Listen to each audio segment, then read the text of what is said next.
What are you guys doing? Putting in the car. Okay. Well, it's Saturday, almost in the afternoon, and it's been raining.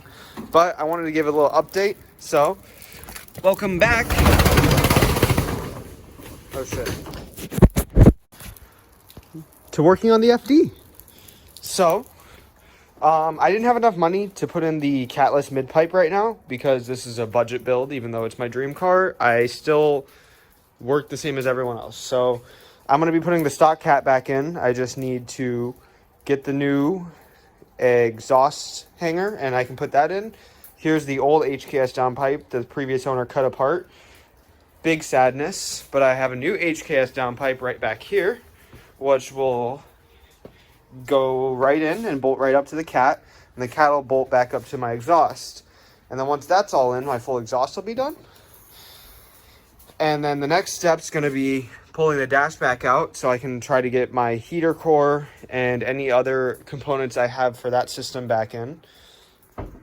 And then once that's in and I connect my steering linkage, I can put my, let me open the hood. I can put my brake booster and my clutch master cylinder in and run those lines. So you can see that I actually have wiring in here. I just don't have any of the wiring for the engine bay. And one thing that's been upsetting me recently is the engine was really, the engine bay was really scuffed up and damaged from all the engines coming in and out and everything. And I want to get that cleaned up. But right now I don't have the time or the space working out of a storage unit to really do that. So I'm going to get everything running and focus on, first, I'm going to focus completely on the drive line. I'm going to make sure to have everything working exactly how I want it to work. And then I'm going to move on to the interior. After the drive line's perfect and the car's performing how I want on the street, on the track, everywhere I want it to, I'm going to move into getting a passenger seat in the car. I'm going to move into getting back seats, full interior, a sound system, and everything I want to do with the car. And then I'll be moving on to a new set of wheels, getting my suspension fully dialed in, and then doing the repainting of the engine bay because the engine's going to have to come out for that. So I haven't been able to make it out of here a whole lot, but there's also a good reason for that, and I will show you that right now. So this is my girlfriend's car, and it was my Christmas gift to her. It's a 1987 Mazda RX-7. Say hi, Allie. So, one what? What? Are you okay? Oh, you're trying to write hi in it? Yeah.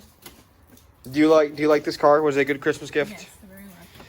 So, it's got its quirks, but we're gonna work on getting this car back to its former glory, and in my opinion, better than its former glory. So, it was resprayed this, what is it, tornado gray? Yep. It was resprayed a tornado gray. It needs some touch up, and it just, it just needs some TLC, because it's got a fuel leak back here by the tank. I'm guessing from one of the rubber hoses from the years of sitting. I will show a clip of that when I have that. And it's also got a coolant leak, which we suspect is a split hose, and I'm hoping it's nothing else. And this motor, from what we know, is original motor with 175,000 miles. So we will also be performing a compression test, and fingers crossed that this motor's good, because Allie will cry. All right, so that's the update for now.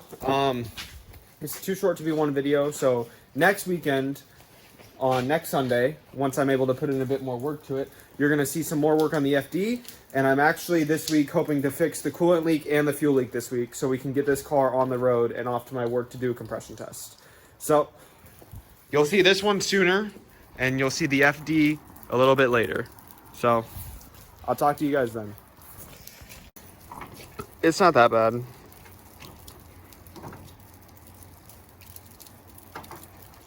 I promise I know how to open it. It's not. I need assistance. Step down on the handle and slide it to the left. There you go. I'm sorry. Look at it! So we're back here with the 1987 FC RX-7. It starts right up, does everything it's supposed to. We have a fuel leak going on because she's a bit rusty. She's gonna need a little bit of repair. You can see that the pinch welds aren't the greatest, but the rest of the body is fine.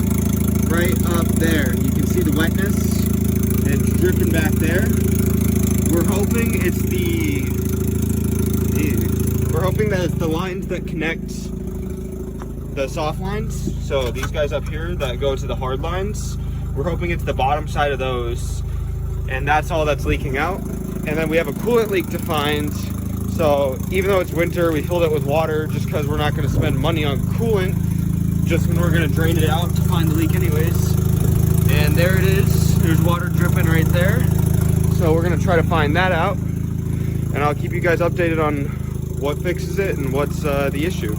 But the car's running really good, especially since we were told it's the original motor with 175 on it. Starts right up, and so